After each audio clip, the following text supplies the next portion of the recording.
അതൊരു dystopian എറയിൽ set ചെയ്തിരിക്കുന്ന ഒരു ഡോക്യുമെന്ററി ഫിലിം എന്ന് പറയുമ്പോൾ ഭയങ്കര ചാലഞ്ചിങ് ആയിട്ടുള്ള ഒരു സാധനമാണ്. അപ്പോൾ ഇതുവരെ നമ്മളിവിടെ പരീക്ഷിച്ചിട്ടില്ലാത്ത ഒരു സംഭവം കൊണ്ടുവരാൻ വേണ്ടിയിട്ട് സാറിന് എന്താണ് പ്രചോദനമായത്? ഇങ്ങനെ ഇത്ര ധൈര്യത്തോടെ മുമ്പോട്ട് വരാൻ വേണ്ടിയിട്ട് സാറിന് എന്താണ് പ്രചോദനമായതെന്ന് പറയൂ. ഇപ്പോഴത്തെ സിനിമ തന്നെയാണ്, ഇപ്പോഴത്തെ ഈ പ്രസന്റേഷൻ തന്നെയാണ് ഏറ്റവും വലിയ കാര്യം.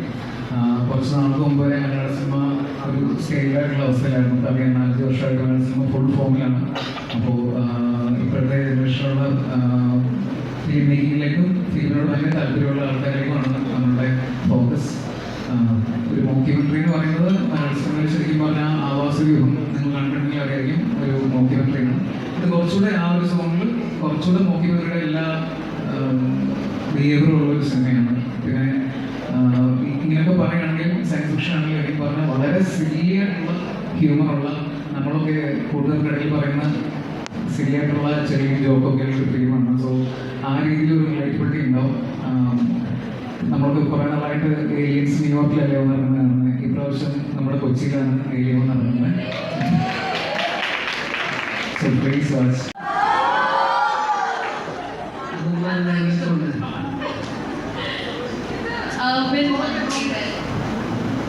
urban monkeyയുടെ വാച്ച് ലിമിറ്റഡ് എഡിഷൻ പരിപാടിയായിരുന്നു.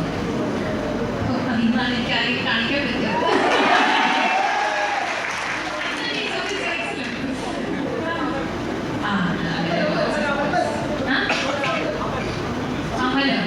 അമലാണ് ചോദിച്ചത്. അമൽ ഈ വാച്ചസ് ഇഷ്ടപ്പെടുന്ന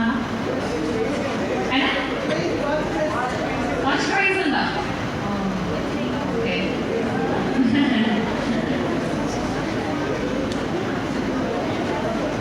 ചോദിച്ചാൽ ആരായിരുന്നു, നല്ല വിവരം ഉണ്ടായിരുന്നു.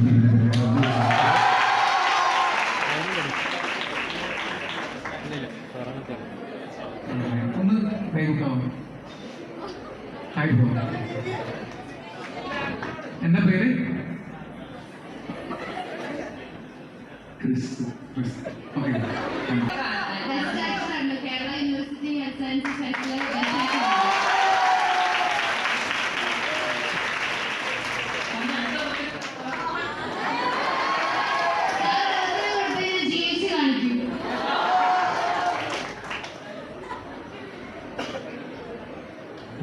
നമസ്കാരം.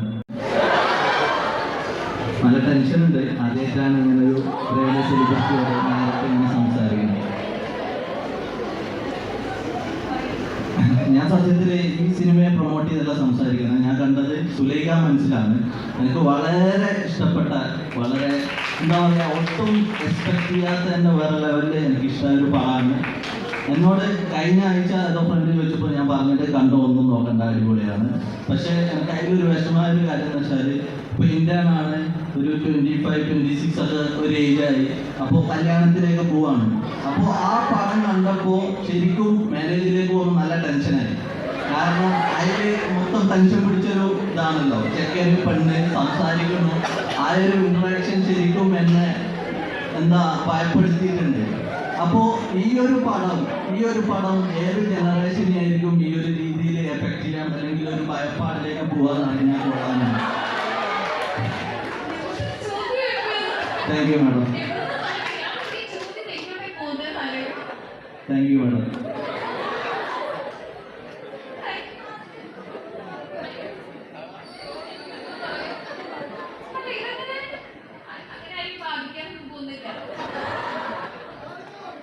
പിന്നെ ഇനിയിപ്പോ ഏരിയയിലെ പ്രണയിക്കേണ്ട വരുമോ എന്നൊക്കെ ആലോചിച്ചാണെങ്കിൽ ബാധിക്കാം. വരും കാലങ്ങളിൽ പെട്ടെന്ന് കിട്ടാതാവുമ്പോൾ ഏജന്റ് വേണോ പ്രണയിക്കേണ്ട വരിക, അങ്ങനെ വേണമെങ്കിൽ പേടിക്കാം. ഇതിലൊരു 2040 ഉള്ള കേരളമാണ് കാണിക്കുന്നത്. അപ്പോൾ ആ സമയത്ത് കുറച്ചുകൂടെ കേരളം കുറച്ചുകൂടെ ഇളത്തിനടിയിലാണ്. അവിടുത്തെ സ്റ്റേറ്റിന്റെ ഭരണങ്ങളൊക്കെ ആ സമയത്ത് മാറിയിട്ടുണ്ട്. അങ്ങനത്തെ കുറെ കാര്യങ്ങൾ ചിന്തിക്കുന്നുണ്ട്. അപ്പൊ അതൊക്കെ നിങ്ങൾ ചിലപ്പോൾ അലട്ടിയേക്കാം. ഇങ്ങനെ ഒരു ലോകത്തിലേക്കാണോ നമ്മൾ മുന്നോട്ട് പോകുന്നത് എന്നാലോചിച്ച് ചിലപ്പോൾ നിങ്ങൾക്ക് കുറേ രാഷ്ട്രീയം പറയുന്ന ഒരു സിനിമ കൂടിയാണ്. അപ്പോൾ അങ്ങനത്തെ കാര്യങ്ങൾ ഫോളോ ചെയ്യുന്ന ആൾക്കാരാണ് ചിലപ്പോൾ അത് നിങ്ങൾ ആലോചിക്കുക. പക്ഷെ നല്ലൊരു ക്വസ്റ്റ്യൻ ആയിരുന്നു. Thank you. ചെയ്യുമ്പോൾ നമ്മൾ പണ്ടൊക്കെ കണ്ടിരുന്നു ഗോഡ്സ് മസ്റ്റ് ബി ക്രേസി പോലുള്ള പടങ്ങൾ കാണുമ്പോൾ അതിൽ എപ്പോഴും ഒരു റിസ്ക് ഫാക്ടർ ഉണ്ടാവും. ഇപ്പോൾ പടം കേട്ടില്ല എന്താ പറഞ്ഞാൽ ഗോഡ് മസ്റ്റ് ബി ക്രേസി അത് അപ്പോൾ അങ്ങനത്തെ പടങ്ങളൊക്കെ കാണുമ്പോൾ നമുക്ക് രണ്ട് ചാൻസസ് ആണ്. വിജയിച്ച് കഴിഞ്ഞ് കഴിഞ്ഞാൽ അത് അങ്ങനെ അറ്റം വരെ വിജയിക്കും, പരാജയം കഴിഞ്ഞ് കഴിഞ്ഞാൽ അത് ആ തരത്തിലേക്ക് തന്നെ പോകാനും സാധ്യതയുണ്ട്. അപ്പോൾ ചേട്ടൻ ഈ പടം ചെയ്യുമ്പോൾ അത് ചേട്ടൻ അത്രത്തോളം എഫക്ട് ചെയ്തിട്ടുണ്ടോ ആ റിസ്ക് ഫാക്ടർ? അങ്ങനെ ടെൻഷൻ ഇല്ല, തൊട്ടും ഉപയോഗിക്കുന്ന സാധനം അതുകൊണ്ട് തീരെ എഫക്ട് ചെയ്തിട്ടില്ല. നമ്മളിത് പുതിയ അറ്റംപ്റ്റ്സ് നടത്തുന്ന സമയത്ത് തീർച്ചയായിട്ടും റിസ്ക് ഫാക്ടേഴ്സ് ഉണ്ട്. പക്ഷേ എനിക്ക് തോന്നുന്നു ഇന്ത്യയിൽ കറൻ്റ് നമുക്കിപ്പം മലയാളികൾക്ക് ഇത് ചെയ്യാൻ പറ്റുള്ളൂ. നമുക്കേ ഉള്ളൂ അങ്ങനത്തെ ഒരു ഓഡിയൻസ് റെസിപ്പിയായിട്ട്.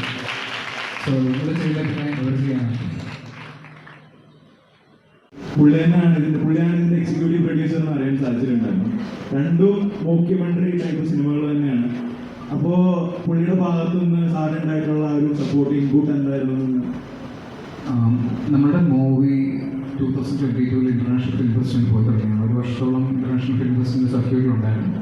ഒരു 10-25 awards general based festivals, scifi mockumentary festivals ഒക്കെ അവാർഡ് കിട്ടുന്ന സമയത്താണ് കൃഷ്ണൻ ഈ പടം കാണാനായത്. അപ്പോൾ ഓൾറെഡി അറിയാമല്ലോ, ഒരു ആവാസവ്യൂഹം പോലത്തെ ഒരു mile stone bench mark film ചെയ്തുകൊണ്ടിരിക്കുകയാണ്. അപ്പോൾ അജു വർഗീസ് വഴിയാണ് ഞാൻ പുള്ളിയെ മീറ്റ് ചെയ്യുന്നത്. അപ്പോൾ ഈ മൂവിയിൽ പുള്ളിയുടെ കോൺട്രിബ്യൂഷൻ എത്രത്തോളം ഒന്നും എനിക്ക് പറയാൻ പറ്റില്ല. ബിക്കോസ് ഈ മൂവി പുള്ളിയുടെയും കൂടെയാണ്.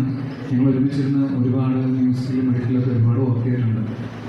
ഭയങ്കര കൊളാബറേറ്റ് ചെയ്യാൻ ഭയങ്കര നല്ലൊരു ആർട്ടിസ്റ്റ്, ഒരു ഹ്യൂമൻ ബീയിങ് കൂടിയാണ്. അപ്പോൾ ഞാൻ എപ്പോഴും പറയും എനിക്ക് മെൻറ്ററായിട്ട് തോന്നിയിട്ടുള്ളത് വിനീത് ശ്രീനിവാസൻ, പ്രശാന്ത് പിള്ളൈ, കൃഷ്ണൻ ദേവനുമാണ്. 3 പേരുമാണ് ഞാൻ അങ്ങനെ മെൻറ്റേഴ്സായിട്ട് കയറുന്ന ആൾക്കാർ. അപ്പോൾ മ്യൂസിക്കിലൊക്കെ ഭയങ്കര നമ്മളൊക്കെ മ്യൂസിക് ഒരു ഫീൽ കേൾക്കുമ്പോഴാണല്ലോ നമുക്ക് ഇഷ്ടപ്പെടുന്നത്. പുള്ളി കുറച്ചുകൂടെ മാത്തമാറ്റിക്കലി മ്യൂസിക്കിനെ അനലൈസ് ചെയ്യുന്നതാണ്. BPM എന്നൊക്കെ വെച്ചിട്ടുള്ള മ്യൂസിക്കിനെ കുറച്ചുകൂടെ മാത്തമാറ്റിക്കലി കൺവേ ചെയ്യാൻ പറ്റുന്ന രീതിയിലൊക്കെ ടെക്നിക്കലി സംസാരിക്കാൻ അത്ര അറിവുള്ള ആളാണ്. So genius. എനിക്കൊരു ജ്യേഷ്ഠനെ പോലെ മെൻറ്ററിനെ പോലെയാണ്. Thank you. കൂടുതൽ വീഡിയോസിനായി B4 Blaze ഫോളോ ചെയ്യൂ, സബ്സ്ക്രൈബ് ചെയ്യൂ.